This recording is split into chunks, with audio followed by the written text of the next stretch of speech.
Yeah, my name is Gordon VanWylen, and I was born in February 6, 1920. At that time, my parents were living a little bit north of Grand Rapids in Grant Township. But when I was 2 years old, they moved to Grand Rapids. So in effect, I grew up in Grand Rapids and went to school there. I went through the Christian schools through the 9th grade, and then I went to Ottawa Hills High School. And that meant I was really growing up in the Depression years. And so I've often just said to people that I learned the value of $1 when we didn't have many of them. Well, what was your early schooling like? I mean, give us an idea of what schools were like during that time. School. Well, it was very much a neighborhood school. All the kids walked to school, of course. And just the neighborhood was the grocery store was a block away. The church I went to was 2 blocks away. The school was 2 blocks away. So it was really very much a neighborhood situation. Well, it's a good thing you say 2 blocks, because you had every opportunity to say, I walked 10 miles to go to school. Right. So the early schooling then, and finally you got into high school. Right. Was there any indication at that period in your life that you were either wanting to get into the military, or what were your goals at that time? Of course, I graduated from high school in 1937, and so in those years you were very much aware of what was taking place in Germany, and also what was taking place in China with the Japanese invading China, and you would hear stories of these invasions, but it tended to be way out there. And so, but still, there was talk of building up some of our military. There'd been a lot of demilitarization, cutting down on ships and navies and armies in the 30s and post-World War I. And so you were aware of that, and once in a while you just think about it, but it didn't seem very close. And did you have an interest in the military in terms of, like, I used to play with toy soldiers and Navy and stuff like that? Just somewhat normal, but not excessive, certainly. And one thing when I graduated from high school in 1937, Calvin College was in walking distance to my home, so I could walk to Calvin College, a bit longer than grade school, but still easily walking distance. And so, and my father was a tradesman. Neither of my parents had gone to college. I don't think either had graduated from high school. So I kind of was bent toward the more practical things. So Calvin had an engineering program, which was an interesting program called the 3-2 program. You'd go to Calvin for 3 years and take really pre-engineering and some liberal arts. Then you would go to the University of Michigan for 2 years, and you get a liberal arts degree from Calvin and a bachelor's of engineering degree from Michigan. Now, what was an engineering degree at that time? Are you talking about building bridges, or what? Well, of course, at Michigan, you had all the departments: civil engineering, which would be involved in building bridges and so on. And I was in mechanical engineering, and it does relate a little bit to my interest in the Navy, because in mechanical engineers deal with power plants, steam power plants, diesel power plants, all sorts of energy kinds of devices. And then you have electrical engineering, chemical engineering. We had naval architecture, aeronautical engineering. So Calvin just offered a basic program, and when you went to Michigan, you could go in whichever direction you wanted to. Was there a practical reason for getting into engineering, or was there actually an interest on your part? Well, I was a fairly practical objective. I'd seen my parents go through the Depression, and my father was in the building business, which was essentially nil during the Depression years, and frankly, it was saw more of an economic opportunity than any great vision of a great career. Did you take to it, though? Oh yes, right. I really enjoyed what I did, and did well both at Calvin and Michigan. And so the career path then was, you're going to become a mechanical engineer. Right. And what happened to sort of alter that? Yeah, well, of course, Pearl Harbor in December 7, 1941, which is my senior year. And up until that time, of course, we were very much aware of the war in Europe, which had started in September of 1939, and the buildup of U.S. forces, and so it was not you kept thinking, well, maybe I will end up in the military. So you'd think a little bit about what you would enjoy doing most, or what you would most resonate with who you are and your interests. And it was pretty much, it was the Navy that attracted me. But when Pearl Harbor came, then suddenly the university geared up for war. They eliminated spring vacation that year, and I think cut the semester short by a week or two. And so we had, instead of graduating in mid-June, we graduated on Memorial Day. And in the engineering school, many companies would come to interview students, offer them jobs. And so what we would often ask is, does this job carry a deferment if you didn't want to go in the military? And I took a job with Dupont. And so right after graduation, I went to work for Dupont. But once I got working for them and the war was going on, I just felt I wanted to be in the service. That was where I belonged. And then at that time, the Navy had a very interesting program called the V7 program, which was a program for recent college graduates, where they had a 4-month midshipman school experience, trying to make us a bit like Annapolis graduates. And so at the end of that, you'd get a commission as an ensign. And so I signed up for that program. Well, how did you find out about it? Well, I guess among college students, they talked about the V7 program. Okay. I knew others who were going into the V7 program. And see, I think it's important that people that watch this realize that there's no internet, there's no there's no TV, right. And so I'm always fascinated on how things are communicated during that period of time. There was no cell phones, so right. You're basically saying the scuttlebutt. I mean, people were talking, and one guy was going to go into it, and you said, "Oh, that sounds interesting." Yeah, and some of the fellows went into the V7 program right out of college, but after 3 months, by the fall of 1942, I knew I wanted to go into the Navy, so I went to New York and signed up for the V7 program and took the physical. Well, what did your parents think about this? Well, I think they were quite happy for me to do this, and so I went to the V7 program. They had 3 of those: one at Columbia, one at Northwestern, and one on the West Coast. So I was assigned to the one at Columbia. But an interesting little thing happened at Columbia, and that was, if you were a lit school graduate, you stayed in the dorms at Columbia.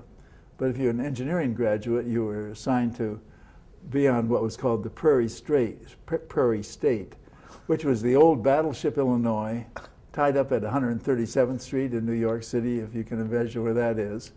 And they'd taken all the engines out and built an arc-like superstructure, which was kind of on the top, which was a drill deck. And so I think there were some 300 of us, 350 maybe, for our 4 months on the Prairie State. Now, you're from Grand Rapids. Now, granted, you've been through college, yes. Okay? But what was New York? I mean, what was the reaction for this Grand Valley boy to show up in New York City? Well, yeah, when I worked for the Dupont, I worked on the East Coast, so I'd gotten just a little introduction to New York and the East Coast. So it wasn't, but nonetheless, all of that was new to me since I graduated from college, of course, because I hadn't traveled that much.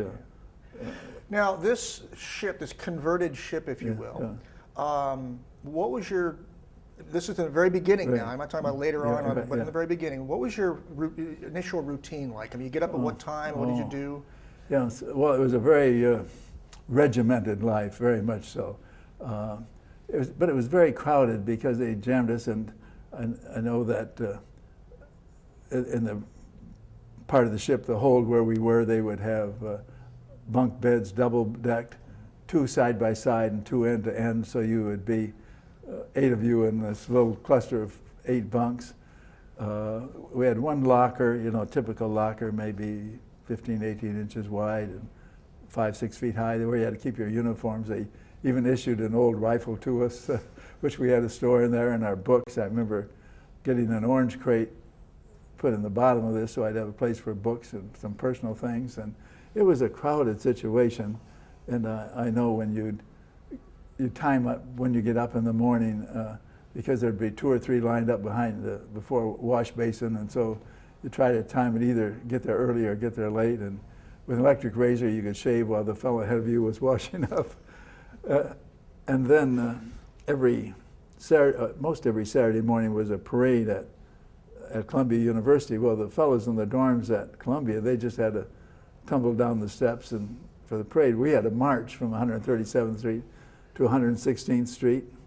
Now, at this time, you've been issued uniforms, obviously. Oh, yes, right. So there's a dress uniform and then a regular uniform, or how did that work? Yeah, we sort of had a dress uniform, which was a little bit like an officer's uniform, but without the bars and so on, and sort of black fatigues that we wore during the day. Okay. And one of the interesting things, every Sunday evening was a required church service at the Riverside Church in New York. And they had, the Protestant service was in the main sanctuary, but they also had one separate one if Catholics wanted to go separately, Jewish wanted to go separately. Mm-hmm. I just think today you would never have a compulsory church service, but it's, again, if you were in the Prairie State, you had to march down from 137th Street to Riverside Church, which is, I guess, about 116th also. I solved that problem by joining the choir. And there was a chaplain for all of this midshipman school and a choir director. And so they would bus us down, and we practiced an hour before the service and then Quite sang. ingenious, sir. Getting buses is a lot easier than marching. So, my God. But at the same time, it was a good experience because of the people you met. You know, I wanted to get into that. You're from Grand Rapids. Yeah. Obviously you've grown up in a Yeah. family environment. Yeah. You did go through high school and all that. What was the effect? Effect is not the right word. What was the reaction of meeting people from all over the country? And you're in New York, and New Yorkers are different than most people. Yeah. But there were kids, fellows from all over the country, of course. And, there were Ivy School graduates and State University graduates and liberal arts college graduates. Of course, they were in the liberal arts, but engineering graduates from smaller schools. So, but there was a real sense of camaraderie, and it's interesting. I've often thought about this. Is finally, it's the relationships you have with people that make such a profound difference, and you can deal with the circumstances. And when you look back, you don't think of all the little unpleasantries, but you kind of remember relationships and experiences. Well, were there individuals within that group that stick out to this day? I mean, I often will meet somebody and they say, oh, they got this Italian kid from New York and he used to do this and do that. I mean, were there individuals you can remember from that time? Yeah, I remember one tall, strong guy who had been on the Princeton swimming team, and they would pick some sort of people who had leadership skills, and he was like a company commander, a battalion commander, but then a lot of just kind of ordinary fellows who weren't much different than I was, but all working towards the same cause. Right. Yeah. Right. How long did this training period occur? That was a 4-month program. So what happened at the end of 4 months? Well, you had no choice as to where you were going to go, and someone made that decision. A lot would probably go to some Navy schools, and I really didn't want to go to any more Navy schools, and I really wanted to go to sea and have that experience. Mm-hmm. And the one thing you could do is volunteer for submarines. And the only reserve officers they took in submarines were engineering graduates. So it was only open like to those of us at that time on the Prairie State and other schools too, but only engineering graduates. So I signed up for it, and you asked how my parents felt, and they were a little disturbed, I think, that I was doing this, but... Well, I guess, the hardest part for me to understand is why anybody would volunteer to get into a submarine. Right. But, you said something earlier about being on the ship and being cramped, and it was kind of enclosed, and so is that what perhaps you felt, well, maybe I could hack it? Oh, yeah, I felt that I could hack it, and I don't think at that time I quite realized how dangerous it was going to be. But I probably would have done it anyhow. Mm-hmm. But just the experience of going to sea on a smaller ship, and frankly, what I didn't want to do is be on a cruiser or a destroyer or a battleship and be put down in the engine room. I was more interested in being a line officer, having some responsibility on the deck, and so I could see that could happen on a submarine. So the process is you applied through your officers to that you said, I'm volunteering, and then how did you find out that you're going to be in the submarines? We were interviewed by some psychologist. Okay. And then I guess I was just notified, and well, I did have a very good friend whom I just met in the Navy. We both volunteered for submarines, so I remember this little incident. When we were interviewed, they said, would you prefer to go to Key West, Florida, San Diego, California, or New London directly to submarine school? So I said New London, and my friend said San Diego, and we both went to Key West. So it's just typical. But that was a very brief experience in Key West, but I'll take just a minute to tell you what this was. They had some old World War I submarines in Key West called R boats, which weren't fit to go to sea and fight the war, but they also had a sound school there where they were teaching sailors on surface ships how to use sound gear and detect submarines and so on. This is sonar? Sonar, yeah, right. Okay. And so they had these old World War I submarines, R boats, which would go out in the morning and a certain location, and then the sound school boats would be over us all that day. Well, they put us on those because I don't think they had room at that moment in the submarine school in New London, just to give us some sea experience and some submarine experience.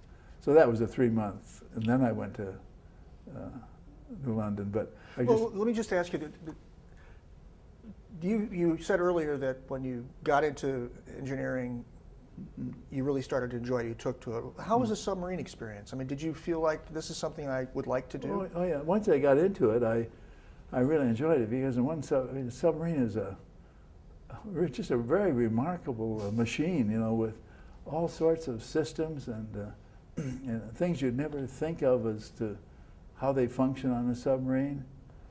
So as a mechanical engineer, this was a marvel for you. This is something you really enjoyed to do. Right, I enjoyed it very much. I did. Well, what did you actually do on those World War? I mean, you said you went out on maneuvers, but what did you actually do?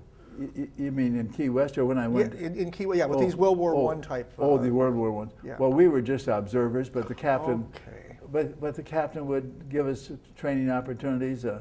For example, after we finished with the sound school, he would might just throw a crate overboard, and one of us reserve officers were to con the submarine so that you'd come alongside that. And so you learned how to, and one of the remarkable things about a submarine is the bridge is open and the officer of the deck is on the bridge. The helmsman is in the conning tower. He can't see where the submarine's going. All he can do is respond to orders. So when the captain would throw it out, you know, you'd be going along, and so you'd do a circle, and then you'd learn to slow down and con the submarine just to stop beside this crate. So that was kind of. During this period of time, did you have any inkling where you're going to be assigned? No. All right, so you're basically just focused on training. And I knew that the next step was submarine school in New London. Okay. So what happened next then? You finished up there? When we finished that, I was just going to tell you one little incident about please. Key West. I went down there, you know, still green as grass right out of midshipman school, and Key West was crowded, and I got there the night before I was supposed to report, and the hotel was full, and they said, would you share a room with someone? And so some Navy lieutenant was there, and you could see, I think, how green this is. Well, he said, we lost one of these submarines last week. So that was my introduction. And then, this is a bit later on, July 4, then our submarine went out, and we had a wreath on the deck, and we dove just at the spot where the other one was lost and left this wreath floating. But it was kind of an early reminder of the hazards. Yeah, the danger ahead. So what was the New London experience like? I mean, first of all, tell me, what was the base there like? Give us a visual. The main submarine school of the United States Navy is in New London. It was, and they had a lot of enlisted men, and then they had this program for officers. It was a 3-month program, just a rigorous introduction into submarines. And but then we lived in the bachelor officers' quarters, and this same friend who I had met in midshipman school, first of all, we'd gone to Key West, we'd roomed together in a BOQ there, and then we did the same in New London. So I had a great friend there. Give us an idea of the scope, the size of the New London base. I mean, we're talking about barracks, we're talking about, where's the lunchroom? Sure. The noise. Let's go to New London, but this time, as you arrived there, give us the scope, give us an idea of what this looked like. Well, New London is the main training place for submariners. It's on the Thames River, and so it stretches out along the river. Across the river is Connecticut College for Women, safely across the river, and so it's sort of strung out along the river. Barracks for enlisted men and some other officers' quarters, and I think in our submarine class there were something like 200 men. Interestingly enough, there were 100 recent Annapolis graduates. Oh, wow. And it was a big thing for Annapolis graduates to get into submarines. Yeah.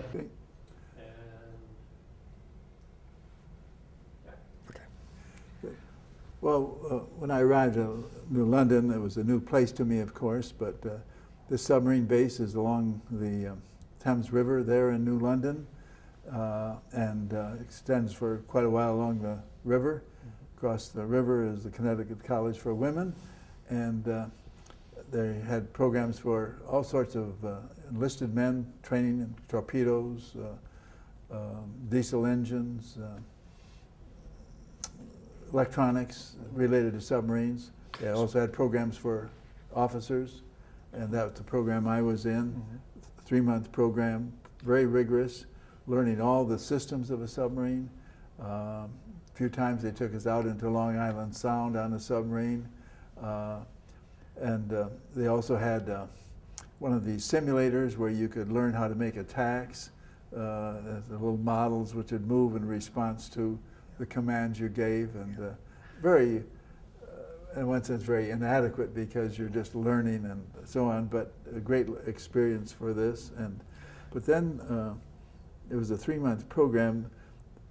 They had a very unique way of deciding where you would go.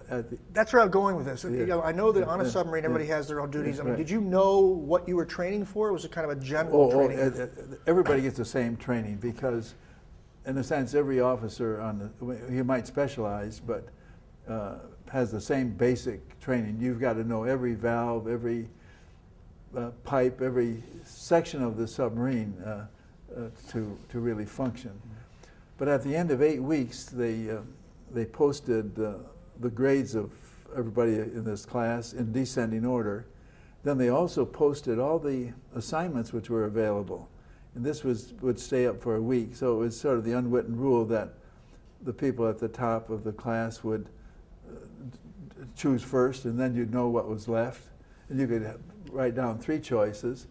And so it was, and I was high enough, so I had pretty good choice. And so I chose to go to a submarine which was being built in Manitowoc, Wisconsin, called the USS Hardhead. And so that was my assignment. So you had 3 choices, though. What were your other 2 choices? I don't even remember, but probably go to sea immediately, or go to. Well, there are a lot of submarines under construction, so you could just pick the very boat that you were on. A very unique arrangement. So then I was assigned to the Hardhead, which was being built in Manitowoc, Wisconsin, and many people have forgotten that they took a small shipyard in Manitowoc, Wisconsin, and taught them how to build submarines, and they built 28 of them during the war, and they were building 1 a month. And so we had our shakedown then on New London, and I can basically move now to my experience on the Hardhead. What's a shakedown? Oh, shakedown is where you really test all the ship. Is it really functioning well? For example, you got to make your first dive, and there are personnel from the shipyard and our crew on board, and you make the first dive very cautiously. And I might say one important procedure in making a dive is that you first close the hatches and everything is closed, and then from an air tank, you bleed a little bit of air into the boat, and you have a barometer, and you have it, and because the pressure goes up, the barometer goes up, and if it holds air, you'll know it'll keep the water out. And so the first time, of course, you do this very cautiously, and then make the dive, and then you're learning then you make sure it functions well underwater, the batteries are functioning properly, and the electrical controls. And all Let of me this. ask you a very stupid question. What is the dangers involved in making a dive, especially in this testing period? I mean, you say you have to be very cautious going down. Right. What are the dangers that you might encounter that you're looking for? Well, you might have, I mean, something could rupture, and so water starts entering the boat. Again, there are, if it wasn't, unless it was a major rupture, you'd have ways of dealing with this, but you're very cautious when you do this. Then we were this was the first of a new class of submarines being built in Manitowoc, which had a test depth of 400 feet. Prior to that, all of them had a 300-foot test depth. So we had to find a spot in Lake Michigan. At one point, you got to go say, will the submarine function at your test depth of 400 feet? So we found a spot in Lake Michigan, which is about 500 deep, which is one of the deepest, and there we could take it down to 400 feet and make sure it was functioning. On another time, we had to do a 24-hour full power run. We would just cruise up and down the lakes at full power for 24 hours just to make sure that the endurance of all the equipment. So those are the kind of tests. What was full power? For us, it was about 21 knots. Okay. And right. So you're basically putting it through the paces. Right, just to test it. You're right. not learning how to shoot the gun or fire torpedoes. It's just to test the ship. Right. What happened after the test? It passed the test, Yeah, obviously. and every night we'd go into port, and if there was something not quite right, they'd fix it. Okay. And so repairs could be going along at the same time. I think it's important to point out that submarines were in their infancy at this time. This is not a modern, what we think of modern submarines now. Right, and there had been quite a steady evolution. I mentioned these World War I submarines. There was just incredible progress from World War I to World War II, but they're still evolving, and a lot of the evolution, I'll say just a bit later, is how to use a submarine and how to conduct the warfare from it.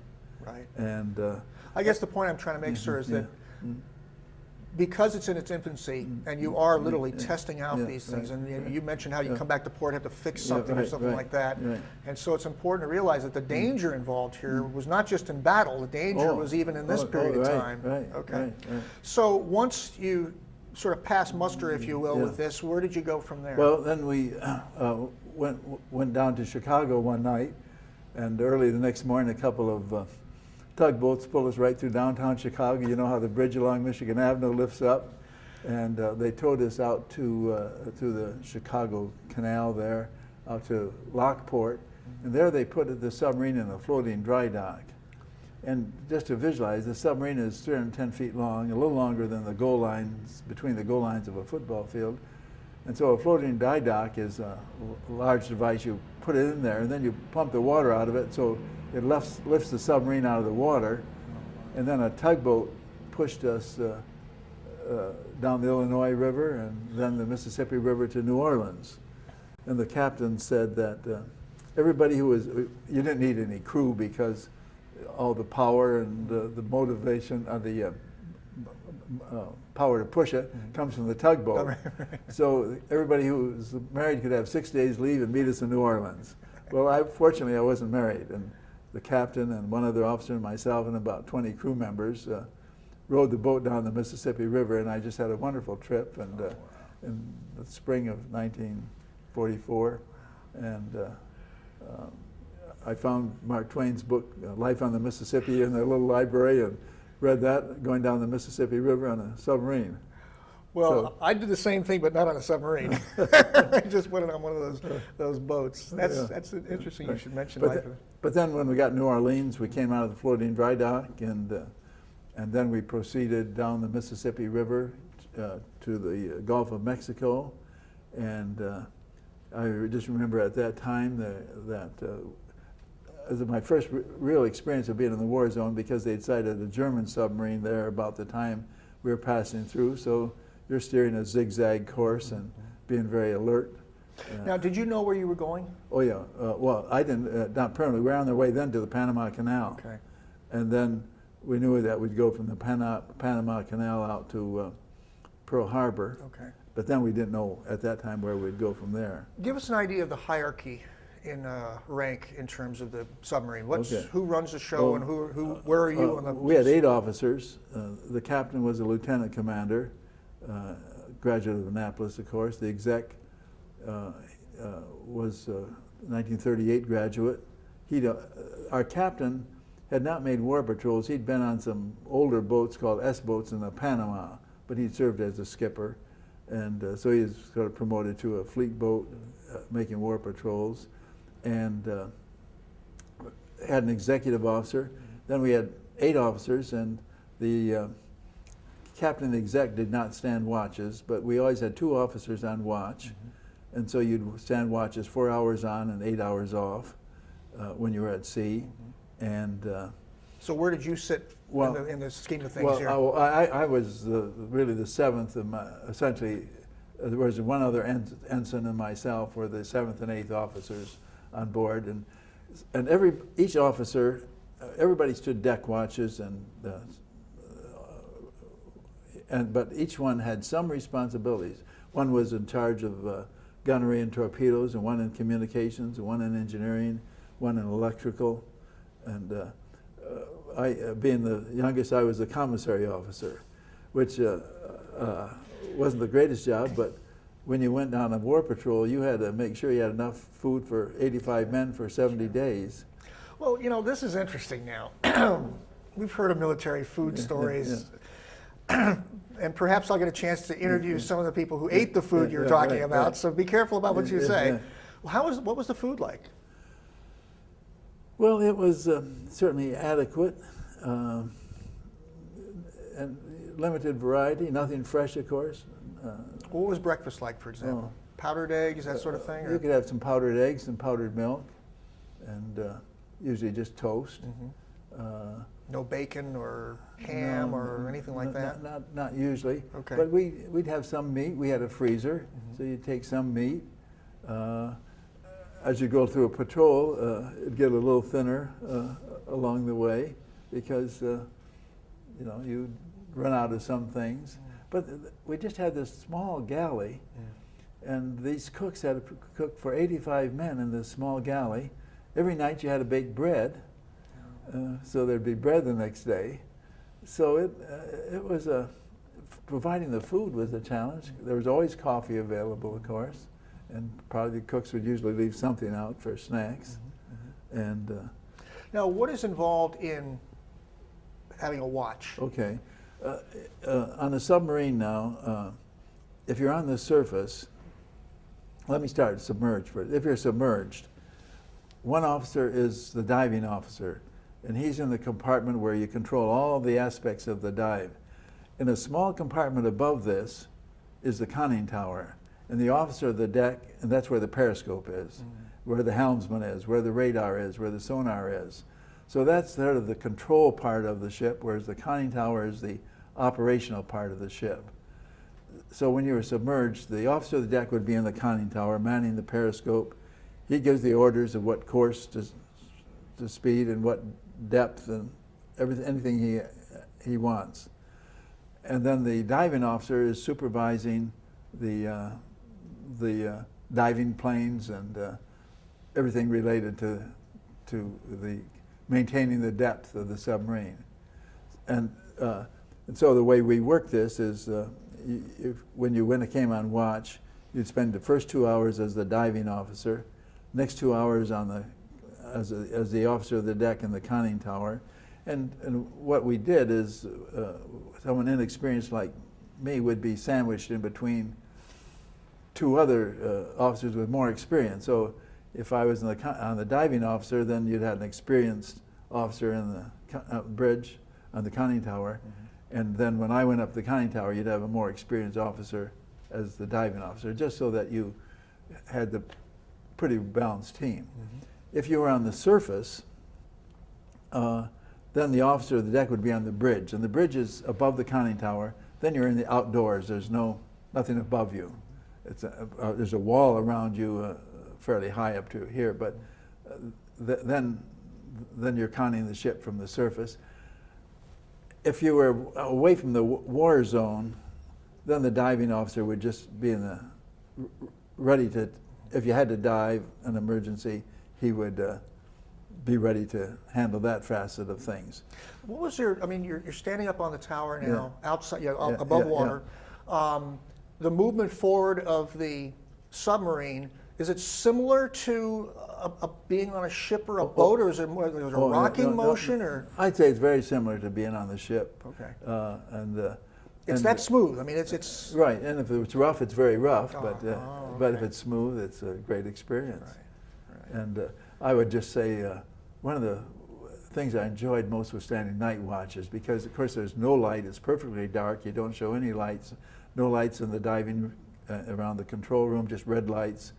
Some red lights in the conning tower, but on the bridge, and you have the stars. You get a fantastic picture of the stars, and so there were some wonderful aspects of this life as well. But the stars were not just for looking at and admiring. Tell us about that. Oh yeah. Well, we navigated by celestial navigation, and these days, of course, you have all sorts of LORAN and GPS, and you can know exactly where they were. But every morning and every evening, our exec was the navigator, and so he'd go up to the bridge with the quartermaster and measure the elevation with a sextant of 3 or 4 stars, and then they would work out at the plotting table and determine just where we were.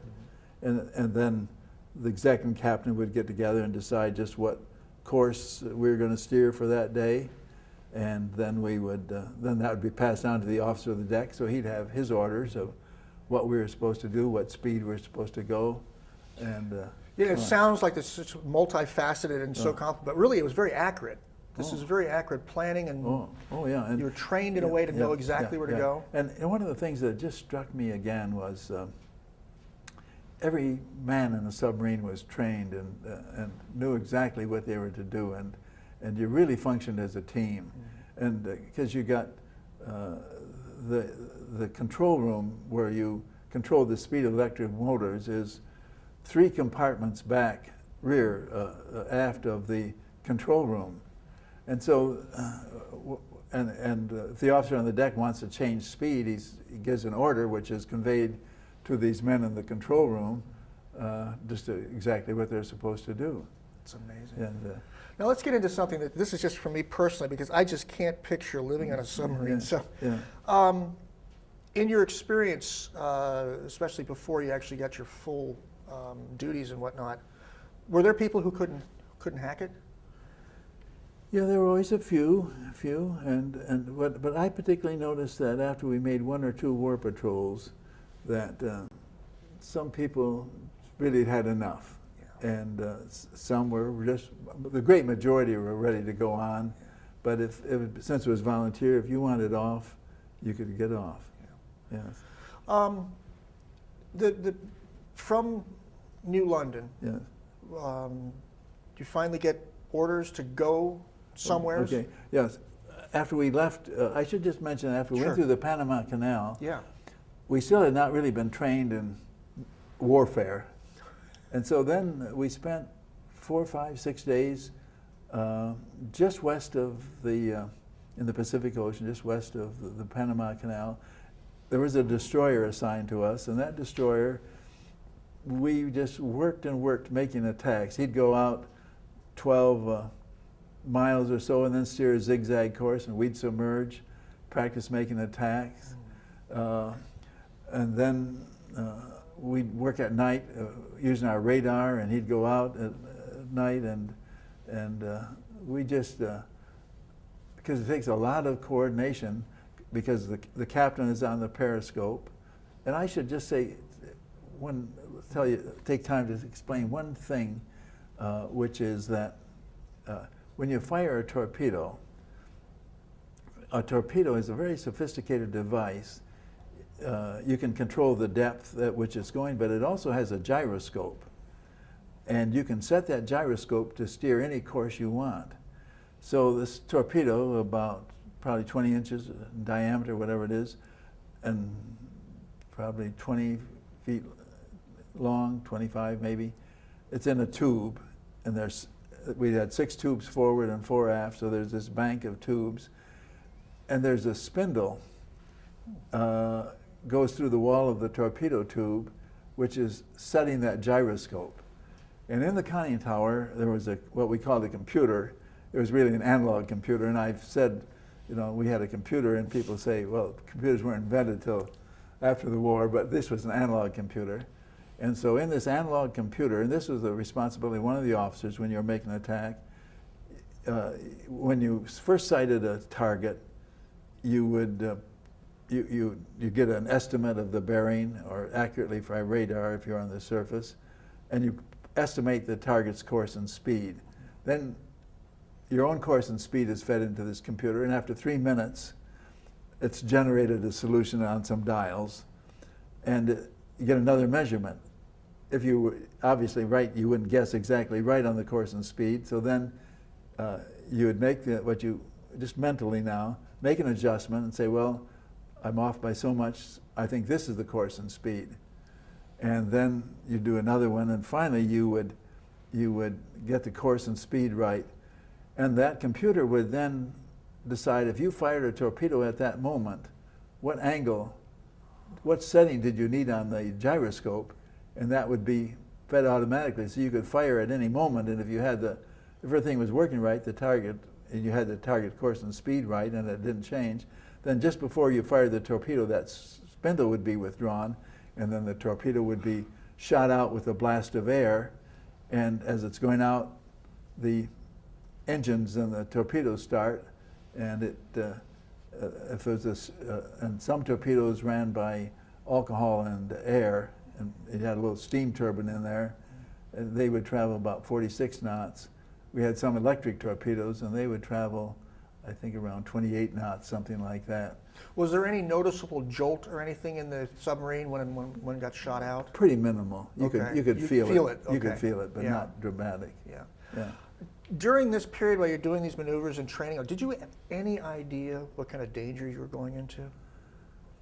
Not really at that time. You knew there were dangers there, but you know, you're concentrating so much on learning and training, and you know, it takes this tremendous coordination.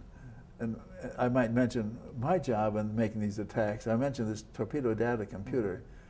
I did manually on a little table about 2 feet wide, and it was a unique table because there was a little light underneath this table which would move with your course and speed, so that would move. And then at the same time, when either the radar operator or the captain gave a bearing and an estimate of the range, distance, I would plot this on this little plotting table, and then I could measure the course and speed too, and we were right next to each other, and so we would work back and forth together till we would pretty much agree what the course and speed of the ship was. Of course, when you're engaged in battle, usually the target is also zigging, so it's not just a steady thing. You're trying to say how fast are they zigging, and then you try to fire just after they had zigged and you got a new course and speed. And so it was a fairly, it took a lot of coordination, and of course the fellows down in the torpedo room are getting the tubes ready, and everybody else is, the fellows in the maneuvering room or off here on the surface in the engine room are doing their part. And you really get a sense of this coordination of this entire group. Right. And you have a sonar operator, you know, listening. You have the radar operator if you're on the surface. All this data is coming in, and in this little group in the conning tower, and I was really grateful to be part of it because I was right in the center, even though I was a green officer, of all of this. So once you went through these maneuvers through the Panama Canal, where did you go next? We went to Pearl Harbor, and there we did a little more training, but we loaded up the supplies, and then we left on a war patrol. Well, Doctor, before you get into that, you arrive in Pearl Harbor. Was there any evidence of the damage? I mean, did you see anything that, or are you in a different part? No, we were right there. I mean, you could see some of the damage yet of Pearl Harbor, right? Yeah.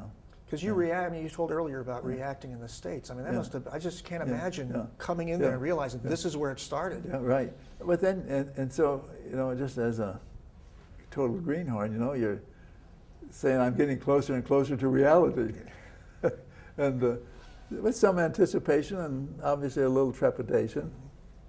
But still no full understanding of what you're about to get That's into. right, Yeah. right. But by this time, you know, you knew your crew members and you knew your assignments, and You know, it's interesting because I see this with other vets, and no matter what field they're in, but there's this, from going from a boy into a man, and there's this confidence now that you're going to be able to do your job, That's and the right. people you're with are going to be able to do their job. Mm-hmm. So where did you go from Pearl well, Harbor? you know, it's interesting, when we left Pearl Harbor, the captain knew where we were going, but he didn't even tell the officers until we left port. Then he told us what we were going to do, and so we were assigned to patrol on the east side of the Philippine Islands, if you could visualize that, and it would take us almost 2 weeks to get there, and then at the end of the patrol we were going to go south to Perth, Australia. There's a harbor there called Fremantle right next to Perth, and that was going to be our base. And so we knew that as soon as we left, and the captain just told us where we were going. And, So what was your, now you know you're going to be part of the war, that's right. the battle. And, you know, and we have a full load of torpedoes. We have a full load of ammunition for our deck guns, and we had a 5-inch gun on the deck, and some 40 millimeter and some 20 millimeter guns, but you know, here you're leaving, and you have to have enough fuel for 2 months at sea without going into any port, and we could travel about 13,000 miles without going into port, and so you use your fuel somewhat cautiously, needless to say, but and you got to have all the food and everything you need. And, what was your mission? well, our mission was just to find Japanese ships and sink them. That simple. So you're basically just going out either above or... we were assigned a specific area. Okay. Yeah, that was, we were assigned a specific area. There are two, if you look at the map of the Philippines, there are two major channels which ships would leave the Philippines going east. One was San Bernardino Straits, and the other further south is Surigao Straits. So we were assigned to patrol off Surigao Straits. So we'd basically sit off Surigao Straits waiting for ships. I think for the record, it's important to note that those very ships were the ones that were then supplying the Japanese troops with the means to kill American boys on the islands and wherever it was. Absolutely. So your job was really to halt their ability to arm their people. Right, absolutely. I mean, you know, one thing which was nice about submarines, frankly, is your target were ships. It wasn't people per se. Right. They might be lost in the process, but it was to stop, and both warships and cargo ships and tankers were our targets. I realize this is a long ways back, but you must have some remembrance of the first. Okay. Your first actual encounter in battle. Right. Yes. About a week after we arrived off Surigao Straits, we received a top secret message one night, and we might have. I think this was the first top secret. We did this. Would receive these periodically during the war, but this was a message telling us where there would be some Japanese ships for the next 3 days, or next 2 days maybe, and then. I don't know, we got specific directions, but obviously we would go after those ships. Those ships were about 250 miles, they were coming out San Bernardino Strait, which is a couple hundred miles north. So once we got this message and plotted out where they would be, we immediately took off for that direction where we could intercept them. And actually just the way it worked out of where it was the shortest point to intercept them was about 300 miles east of the Philippines. So we immediately took off at fairly high speed so we would be there. And I remember we had the track of where these ships, not knowing anything about what they were, and the spot that we were going to intercept them, they were due to arrive about 1 a.m. And we were there by 7 o'clock the night before, and then we were just cruising perpendicular to their track, and sure enough, about 20 minutes after they were due, we picked up a radar contact, and then we began just doing in the real world what we had been training, started tracking them, and I did my part on the table, and the input would first come from the radar operator, which is pretty accurate data, and my colleague on the torpedo data computer, and so after we tracked, well, then we moved ahead of them, so we knew pretty much their course and speed, and then we just sort of turned and started pointing toward them, and waiting for them to come to us, and then I think probably at 8,000, even though it was a very dark and windy and rough night, they could detect this just through their binoculars, and so we just stayed on the surface. The captain decided we'd make a surface attack, and so we fired from about 3,000 yards our bow tubes, and they could tell it was a large warship. And there was a second ship too, which we picked up on the radar. We never saw it on the far side of it. And so we fired the torpedoes, and then after we fired the bow tubes, we turned and went parallel and fired some of our stern tube torpedoes, since it was such a large ship and we were quite a distance away. And I think there were we recorded 2 hits on this ship, and then we kept track of it and of the second ship as well. And the ship we'd hit was pretty well stopped in the water, and so then we reloaded the torpedo tubes, and then again from the surface fired more torpedoes and got some more hits, and it didn't sink right away. But finally, about 7 o'clock the next morning, by that time we were on the surface. It was just getting light. I went up to the bridge so I could see this. The ship was actually firing its guns at us, but we were no likelihood they're going to. But then, unfortunately, just between periscope looks, we heard the sound of that ship sinking, and it sank. And you bring up a couple interesting points. One, did they have the ability to know where you were before you got to them? Yeah, no, they didn't have radar, okay. And that radar was a defining difference at that stage. Radar made all the difference, gave us a tremendous advantage. And number 2, I'm not talking about this particular ship, but what could they do to you if they knew where you were? Well, certainly a warship like this turned out to be a light cruiser. They had pretty large guns, and they could certainly fire their guns if they could see us. But being a dark night, they didn't see us, even when we were on the surface about 3,000 yards. But then we were just pointing at them, so we didn't show much of a silhouette, and that was the technique. But then we did, when we fired the other ones, we were broadside to it. But by that time, they probably didn't see us. And what happened to the second ship? Well, it left the area. It was much smaller, so we just concentrated on the big one. Okay. Right. What are some of the other encounters that you ran into? Well, our next patrol, I think we made our most difficult and our best attack. We'd gone to Australia, had our rest period, and came back again, and that was just about the time of the Battle of the Philippines, Leyte Gulf Battle. And so we were west of the Philippines this time, and this time we were in what was called a wolf pack, and 3 submarines would work together, and so you wanted to intercept the Japanese, and so we might be 10 miles apart, and our radars would cover the distance in between, and we were with the 2 other submarines, the Growler and the Hake, and on this occasion the Growler picked up radar contact at night, and then they had by radio, a sort of a short-range radio, voice radio probably. They told us where the contact was, so we went in that direction, and we picked up the contact, and we were in the position to, after we tracked it and got the course and speed, we submerged, actually begin an attack, and then we heard a series of explosions, and the ships we were tracking changed course very radically. And but there were 4 ships we could tell, a large ship obviously being protected by some escorts. And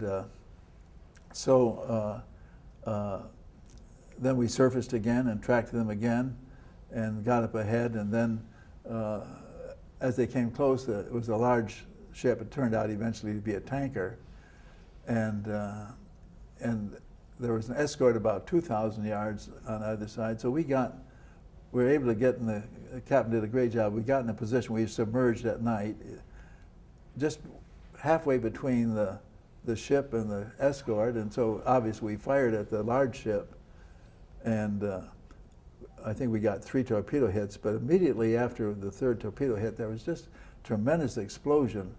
It turned out later, as we learned after the war, that this was filled with aviation gasoline, bringing aviation gasoline from Borneo to the oil fields in Borneo to the Philippines. And then, of course, you have the 3 escorts with no ship to protect, and we knew that the depth charges would be coming soon, and so soon we were being depth charged. And what is that experience like? Well, it's an interesting experience because, of course, we aren't totally helpless because we have the radar. The sonar operator is listening because we know just where the ships are, and so you would. And what they want to do is, of course, is to pass ahead of you, drop the depth charges, and so that they'll sink about the time you go under where they've dropped them. So you listen very carefully, and if the ship would pass right over you, you're safe because you'll be past it by the time the depth charges sink. You might even speed up a little bit. If they're going to go right, if you think they are going to be ahead of you, then you might turn right or left. So you're maneuvering all the time, and of course, but you never know when one's going off, and they're very loud when they go off. Well, I guess that's what I'm trying to get a sense of. You think submarines run silent, run deep. Yeah. So is it quiet, and then you hear sound, and then boom, or you don't really hear anything? But you're running silent. We turn off everything we can. No air conditioning, no fans, no ventilation. Just enough to keep the electric motors running the propellers. And so you're just sitting there listening, and you just wait until the next one goes off, and you're grateful when nothing happens. But is the submarine shaken? No, not really. Okay. No. It's just a loud explosion in water. Right, in water. Okay. Water carries sound so powerfully. Yeah. Okay. And I think they were close enough so that a few light bulbs broke that time. But then, interestingly enough, gradually the depth charge is getting further away. So our depth charging wasn't that severe that time. After the first 15 minutes of it, maybe 20. Then we kept going further away, and all day we'd hear depth charges, and we couldn't quite figure out what was going on. Well, then when we surfaced that night, and then we tried to contact the other submarines, the Hake, the 3rd submarine, somehow they'd gotten onto the Hake, and they depth charged the Hake all that day, and they had a really rough time out of it. As far as the Growler is concerned, the one that picked it up first, I told you there's those explosions. They were lost. I don't know how we never knew what happened to it, but they were lost with everybody on board. And so, out of that one incident, the Growler was lost, the tanker was lost. The Hake got depth charged, and we came out the best, and in a sense, I hate to say it using the word, got credit for sinking the ship. Now, probably depth charge, probably. Could be depth charges. The number that you heard. Now, there were 2 submarines in the war were lost when they fired their own torpedoes, and the rudder jammed over, and it did a circular run, and it came back. And so you never know what can happen. So what other, this was the Leyte Gulf battle. I'm very familiar with that because we've interviewed a lot of guys that flew over it or landed on it or whatever. So this is fascinating. Were you still involved in that after this incident? Oh yeah, that was fairly early in our patrol, and then we got involved in another engagement later on. But one of the more interesting things about the second patrol was we also rescued 2 downed pilots. And I can just tell you, one was a dramatic rescue. It makes you believe in providence. But as you come up, there's an area called the Sulu Sea, which is south of the Philippines.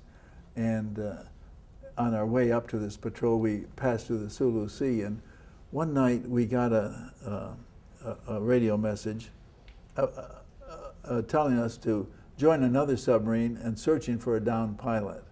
And I think we got this message at, say, 7 or 8 o'clock at night. So we changed course to look for this downed submarine, and it was about 80 miles or 100 miles away where we were supposed to search. And about a couple hours after we changed course, the lookout thought he saw what was a sailboat. But you knew there wouldn't be any sailboats there and at night, and so the captain kind of gingerly approached it, and then the sail came down, but then the captain called out in English, and there was a voice back in English, and so there was this downed pilot, and so we picked him up. And what kind of craft was he in? Well, he was. It turned out he was. Interesting enough, he was a full commander in charge of all the fighter planes on the Enterprise, senior in rank to our skipper, actually. But he'd been in his raft for 6.5 days, and he was a courageous kind of person because he rigged up his sail, his parachute, as a sail, and was trying to sail to some safe area. Of course, he didn't have much control where he was going, and so we just stumbled across him that night and took him on board. And I wasn't on the bridge at the time, but I still remember when he came down the conning tower. Oh, I should say, just shortly after this, the radar operator reported a plane. So we had to dive. So, 3 minutes after he's on board, he's 150 feet underwater. And I still remember the dazed look on his face, he was sleeping in his raft when he heard us, heard the engines, and so he's rescued and submerged all in 10 minutes time. Now, something I don't quite get is, sure. I should probably change. In this case, it was just, I'll just use the word miraculous, that we came across him because he was about 80 miles from where he went down and where we were going to look for him, because the currents and the wind, when his parachute rigged as a sail, had taken him in 6.5 days about 80 miles. So we weren't looking for a downed pilot right there. But I might mention that still about 3 weeks later, we were on what was called lifeguard duty. It was a very unique arrangement with the aircraft carriers, because the aircraft carriers were on the east side of the Philippines, and they were making strikes on various Clark Field and so on. We were on the west side of the Philippines, and we would be about 20 miles offshore. And the pilots all knew we were going to be on the surface when the strike came. And so if they had to ditch, they could ditch near where we were. So on this one morning, we were on this lifeguard duty, and a plane came over and by radio just said that his wingman was down about 20 miles away. So we immediately went over there, and we had him on board 2 hours after he went down. But again, that was that coordination between the carriers and the submarines. And interestingly enough, he was also off the Enterprise. So we had rescued 2 pilots off the Enterprise on that time. I might say, as regards that first pilot, we were going to be out for another 6 weeks. And so we rendezvoused the next night with the submarine, which had finished its patrol and was going back to Australia. And it was a calm night, and we just put the bows together, and he stepped onto the other submarine and was on his way to Australia. So, but roughly in that situation, it would take us about 2 weeks to get to our patrol area.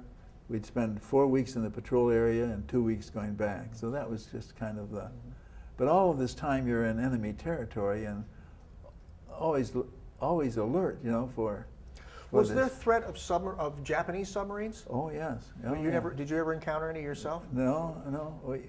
just near the end of the war, we're further south in the Java Sea, and it was toward the end of the war, and there were some there could be some British submarines and some Dutch submarines, but not much coordination. We didn't know where they were. And most unusual things, one day when we were submerged, we spotted a periscope.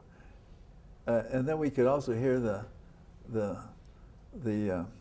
by sound that there was a submarine. And we didn't know whether it was Dutch or British or Japanese. And so we just decided to get out of there. But then we could hear a torpedo coming toward us on our sound gear. And so, and I was in the conning tower at the time, and I just remember one little incident and the captain sized up the situation and said left full rudder, and the helmsman said, he would always repeat the order, he said right full rudder, and everybody in the conning tower said left. But anyhow, that was kind of but those things that are scary and they're past before you have time to really be scared. But were there any other remarkable or memorable incidents that you can recall? Leyte Gulf was, how long did it last? How long were you actually in that battle? We were about 4 weeks in that, but the primary battle was over, but that was when we sank the tanker that I told you about. I might just mention two things which were post-war, just related to both of these events. I should say we made 6 war patrols, and each patrol we sank at least one ship. So we weren't one of those super, but had a satisfactory record.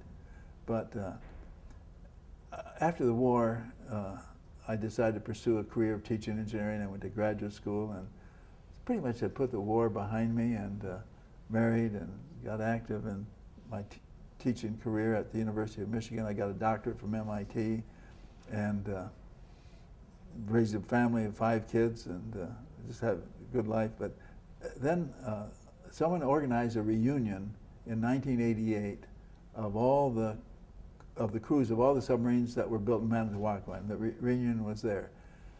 And while I was there, I heard a rumor about that light cruiser we sank, that there were a number of survivors had gotten into lifeboats and rowed 300 miles to the Philippines, and that one of the Japanese officers in this lifeboat unit had written the story up of Japan and become sort of a bestseller in Japan, which intrigued me.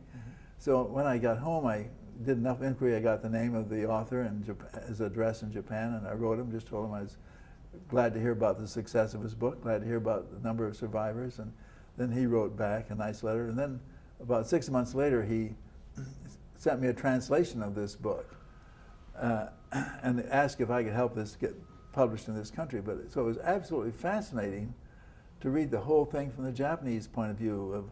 And they had somewhat different impressions than we did, but how they struggled so hard to save the ship, and the flooding kept getting worse, and how it sank. And then they had 3 lifeboats with oars and 3 launches with engines in it. They tried to launch those, and as far as the launches were concerned, one capsized when they launched it, and another one that was windy and got blown in when the ship sank. The propellers struck that launch, and that was tough.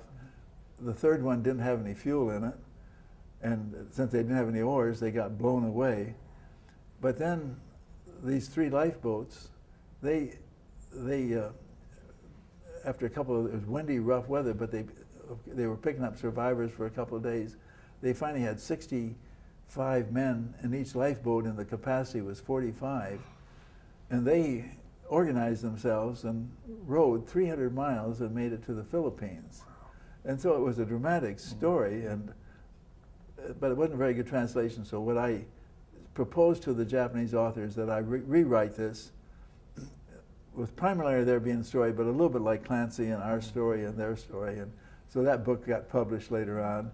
And then this Japanese author and his wife came to Norfolk, and we met them. And then this book I wrote was translated in Japanese, and we went to Japan. And so to have met this survivor was a wonderful story. I've got three final ones here, and perhaps we'll arrange to do this again because I'm sure there's a lot we've missed. Right. But how did you find out about VE Day? Well, that was VE Day. We were at sea at that time, and so we learned about that when we were at sea. Mm-hmm. Okay. What was the reaction of the crew? Well, I mean, obviously a definitive celebration, but you're still in the middle of it, right. And so it's kind of muted. I mean, you keep saying, when are we going to finish this part of the war? What about VJ Day? Well, there we had just finished our 6th patrol, and they moved us out of the Philippines, out of the base in Australia to Subic Bay in the Philippines, and so we were just in Subic Bay and I still remember that night after VJ Day, and all these service ships must have carried a lot of fireworks, because there were just fireworks all over Subic Bay coming from this, and that tremendous satisfaction.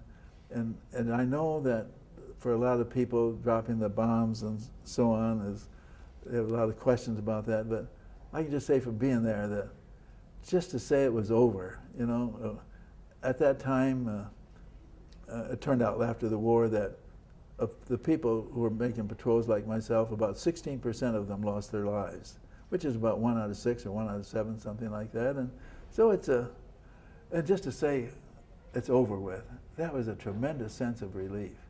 I would imagine that if the bomb had not been dropped, would you have been part of the invasion of Japan? Well, submarines don't play a major role in an invasion fleet, but I'm sure we would have been assigned to in certain areas to play certain roles, sure. And I'm not quite sure what they would have been. Right.